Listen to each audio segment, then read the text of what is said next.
Kebenaran firman Tuhan mengingatkan kita betapa pentingnya kita mengalami dampak dari kuasa kebangkitan Kristus. Dan pagi hari ini saya ingin supaya kita memperhatikannya, melihat bagaimana rencana Allah bagi kehidupan kita. Kerinduan Tuhan bagi hidup saudara dan saya, bahwa Dia mati supaya kita yang hidup di dalam Kristus menjadi ciptaan yang baru. Amen. Orang yang hidup di dalam Kristus harus mengalami perubahan. Kristus bangkit supaya kebenaran Allah menguasai kehidupan kita. Nah, pagi hari ini saya memberikan tema khotbah saya, dampak kuasa kebangkitan Kristus bagi orang percaya. Apa dampak, apa pengaruh dari kebangkitan Kristus bagi kehidupan saudara dan saya sebagai orang-orang yang menaruh harapan kepada Tuhan Yesus Kristus, yang mengasihi Tuhan, yang memberi seluruh hidup kita kepada Allah. Firman Tuhan pagi hari ini kita perlu renungkan bersama-sama, sehingga dampak daripada kebangkitan Kristus benar-benar mempengaruhi seluruh eksistensi kehidupan kita. Kebangkitan Kristus adalah jaminan hidup kekal bagi orang percaya. Amen. Bahwa tidak ada penghukuman bagi mereka yang ada di dalam Kristus. Amen. Yaitu bagi kita yang hidup menurut perkataan Allah. Ada dua dampak dari kuasa kebangkitan Kristus bagi hidup orang percaya. Yang pertama, dampak yang pertama dari kuasa kebangkitan Kristus yang pertama adalah kuasa maut dikalahkan. Amen. Katakan amin. Amen. Nah, saudara yang diberkati Tuhan, 1 Korintus pasal 15 ayat 55 sampai 57 berkata, kalau Kristus tidak dibangkitkan, kalau Yesus tidak bangkit, maka sia-sialah kepercayaan kita kepada-Nya. Tetapi Alkitab menerangkan dengan jelas, Alkitab memberitahukan kepada kita bukti bahwa Yesus bukan hanya mati bagi hidup orang percaya. Dia bukan hanya mati buat orang percaya, tapi bagi semua manusia yang membuka hati, yang menerima Dia sebagai Tuhan dan Juru Selamat pribadi bagi hidup mereka. Firman Allah berkata, kalau Kristus tidak dibangkitkan, maka sia-sialah kepercayaan kita di hadapan Allah. Maut tidak berkuasa atas hidup kita. Matius pasal 16 ayat 18, Kisah pasal 2 ayat 24 berkata di sana bahwa maut tidak lagi berkuasa atas hidup orang percaya. Amin. Sengat maut sudah dipatahkan, kuasa maut sudah dikalahkan, karena Kristus bangkit dari antara orang mati. Amin. Sehingga saudara dan saya memiliki makna kehidupan, bahwa di dalam Kristus ada suatu keadaan yang berarti bagi hidup kita. Kepercayaan kita kepada Kristus tidak menjadi sia-sia karena kuasa maut dikalahkan di dalam nama Yesus. Amin. Kepercayaan kita kepada Kristus tidak sia-sia. 1 Korintus pasal 15 ayat 14 sampai 19 berkata di sana, kepercayaan kamu tidak sia-sia di dalam Kristus, karena ada jaminan bagi hidup saudara dan saya. Karena Kristus bangkit, kuasa maut dikalahkan, dan kepercayaan kita kepada Kristus tidaklah menjadi sia-sia. Amin. Kuasa maut dikalahkan. Saudara, kebangkitan Kristus memberikan jaminan dan pengakuan surga bahwa saudara dan saya mendapatkan kemenangan. Wahyu pasal 21 ayat 4 berkata di sana, kita mendapat jaminan dan pengakuan oleh surga bahwa saudara dan saya yang hidup di dalam Kristus, yang mengasihi Tuhan, yang hidup dalam kebenaran, yang setia kepadanya, ada jaminan dan pengakuan surga bagi hidup kita. Ada kehidupan di dalam Kristus, kata Roma pasal 5 ayat 21. Roma pasal 7 ayat 24 dan ayat yang ke-25 berkata, ada jaminan, ada kehidupan di dalam Kristus Yesus. Amin. Tidak turut dihukum, kata firman Allah. kuasa maut dikalahkan, maka saudara dan saya menjadi orang-orang yang berkemenangan di dalam Kristus, tidak mendapat hukuman yang kekal. Lukas pasal 16 ayat 23 sampai 21 menjelaskan di sana. Bahkan Yohanes pasal 5 ayat 24, pasal 8 ayat 51 ayat 52, 2 Timotius pasal 1 ayat 10, Ibrani pasal 2 ayat 14 ayat 15, Ibrani pasal 5 ayat 7, 1 Yohanes 3 ayat 14, dan Filipi pasal 3 ayat 20 memberikan penjelasan di sana kepada kita bahwa setiap orang yang hidup di dalam kuasa Kristus tidak akan turut dihukum dalam hukuman yang kekal. Amin. Dua dampak dari kuasa kebangkitan Kristus bagi orang percaya. Yang pertama, kuasa maut dikalahkan. Amin. Saudara pemirsa yang diberkati Tuhan, jemaat GPSD Mujizat Raja Ambon yang diberkati oleh Tuhan Yesus Kristus, kita bersuka cita karena kita diberikan kesempatan oleh Tuhan. Kita bukan hanya percaya kepada Kristus, tetapi kepercayaan kita membuat kita sebagai orang percaya dijelaskan firman Allah bahwa kemenangan, kemuliaan, kehidupan yang kekal menanti saudara dan saya ketika kita hidup di dalam kebenaran Kristus. Pasal pembacaan kita dari kitab Roma pasal 6 ayat 9 sampai ayat 14, bahwa kita yang hidup di dalam Kristus, kita harus terlepas dari kuasa dosa.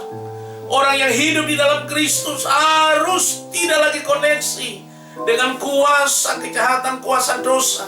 Tetapi orang yang hidup di dalam Kristus, dia harus mengenakan kehidupan yang baru, karena dia adalah ciptaan yang baru.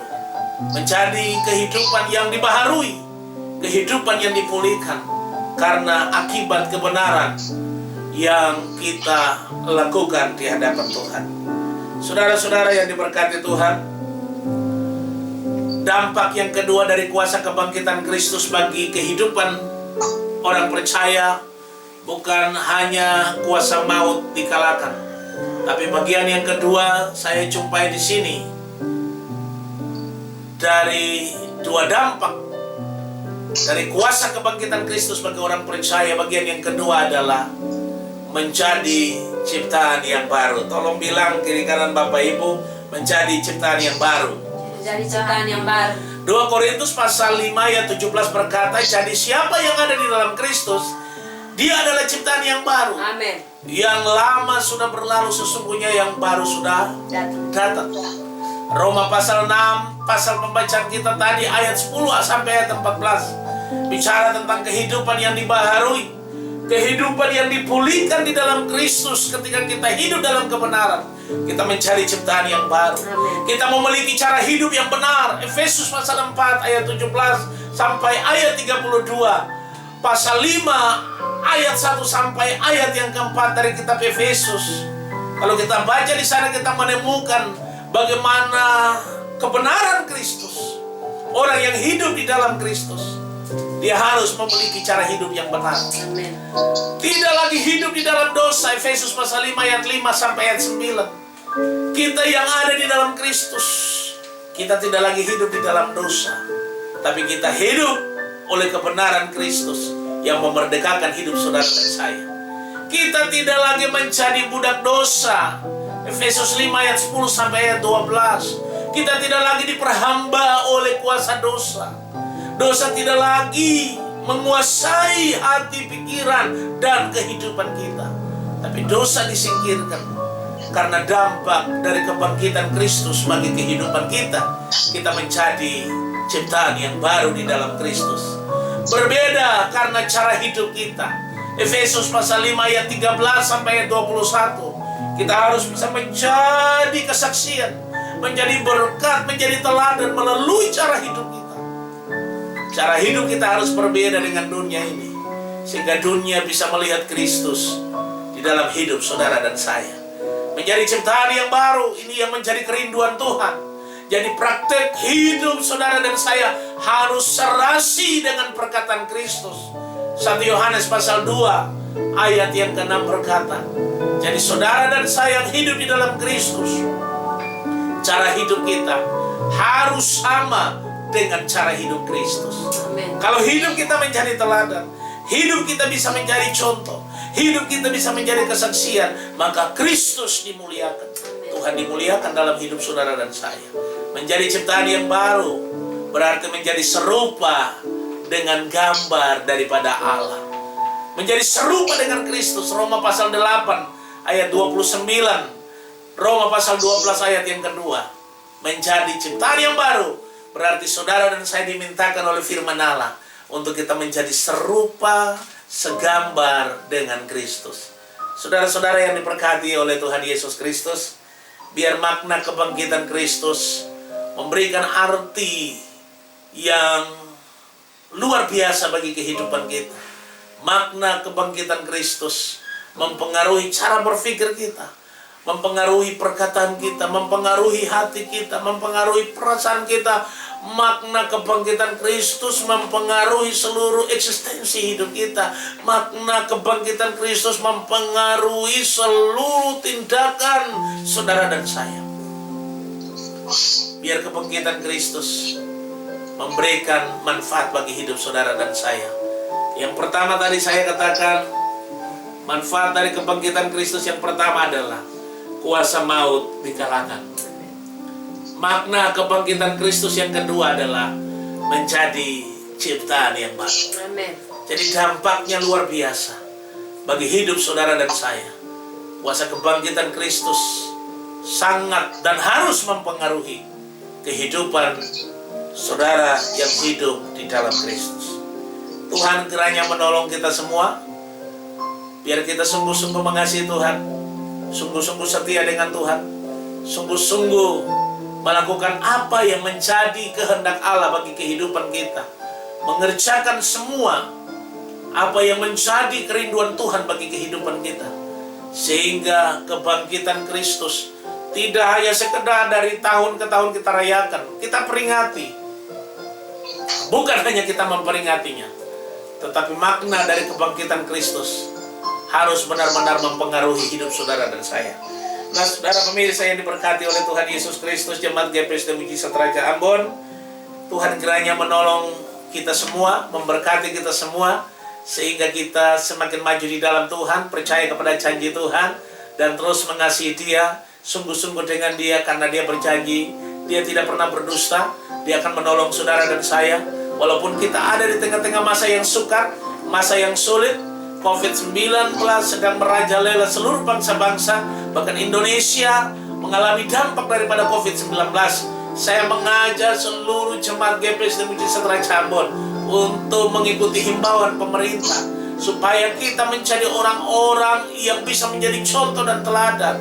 Kita bisa menjadi orang-orang yang bisa diperhatikan tindak tanduk kita dan menjadi suatu patokan bagi orang lain, bahwa kita menuruti dan kita menjadi orang yang dengar-dengaran, melakukan apa yang menjadi himbauan pemerintah, sehingga kita semua bersama-sama sepakat dengan pemerintah, sepakat dengan semua manusia yang ada di bangsa-bangsa untuk memutuskan mata rantai daripada COVID-19. Kita harus berdoa buat presiden kita, wakil presiden kita, kabinet menteri yang ada, menteri kesehatan, orang-orang yang berperan aktif sebagai ujung tombak di dalam mengatasi situasi yang berkaitan dengan COVID-19. Kita berdoa supaya mereka diberikan hikmat, diberikan kekuatan oleh Tuhan. Kita berdoa bagi gubernur kita, wakil gubernur kita. Kita berdoa bagi pemerintah provinsi Maluku. Kita berdoa bagi wali kota Ambon, wakil wali kota, bahkan pemerintah kota. Kita berdoa bagi para bupati yang ada di 11 kota kabupaten yang ada di provinsi Maluku. Biar diberikan kekuatan, diberikan hikmat oleh Allah untuk dapat melakukan langkah-langkah yang berkaitan dengan semua situasi, mengantisipasi, menghentikan tersebarnya virus COVID-19. Biar kita sama-sama menjadi berkat dan kesaksian, supaya nama Tuhan dimuliakan. Ada banyak orang bilang bahwa tidak ada masalah kalau beribadah di gereja. Saya bilang tidak. Kita harus mentaati apa yang menjadi himbauan pemerintah. Kalau kita gereja, kita yang hidup di dalam Kristus, Kristus berkata, Yesus berkata, Kaisar punya berikan kepada Kaisar, Tuhan punya berikan kepada Tuhan. Roma pasal 13 menjelaskan di sana tentang ketaatan penundukan kita kepada pemerintah, karena pemerintah adalah wakil Allah di dunia. Jika ada hamba Tuhan, ada gereja yang melakukan ibadah secara berjamaah, berarti dia sendiri tidak menuruti kebenaran firman Allah. Makanya pagi hari ini kita ada pada streaming ibadah Jemaat GPSD Mujizat Raja Ambon. Walaupun kita tidak bisa berjabat tangan, tapi kita bisa sama-sama mengikuti ibadah di pagi hari ini. Kiranya Tuhan Yesus memberkati kita semua di dalam menikmati nuansa kebangkitan Kristus atau Pasca Kristus di pagi hari ini. Tuhan Yesus memberkati kita semua. Amin. Nah, saudara pemirsa Jemaat GPSD Mujizat Raja Ambon yang menyaksikan streaming atau ibadah secara langsung pada pagi hari ini, kita akan ada di dalam doa. Persiapkan persembahan saudara, persiapan persembahan kolekta ekstra saudara, persiapkan persembahan persepuluhan saudara, persiapkan persembahan pembangunan gereja, penginjilan, dan lain-lain. Dan kita akan ada di dalam doa sebentar untuk pemberian kita untuk pelayanan pekerjaan Tuhan. Mari kita ada di dalam doa. Bapa, dalam nama Tuhan Yesus kami bersyukur, bersuka cita. Amin. Karena kami diberikan Tuhan kemenangan. Amin. Hari ini hari yang istimewa, hari yang luar terima biasa kasih, bagi umat Tuhan yang ada di seluruh dunia, yang ada di seluruh bangsa-bangsa. Bahkan kami bangsa Indonesia, kami umat Tuhan yang ada di bangsa ini, kami bersyukur, bersuka cita karena kami menikmati kemenangan Kristus. Kemenangan Pasca Kristus yang memberikan kemenangan bagi hidup kami. Amin. Pasca Kristus yang menghadirkan sukacita bagi kehidupan kami.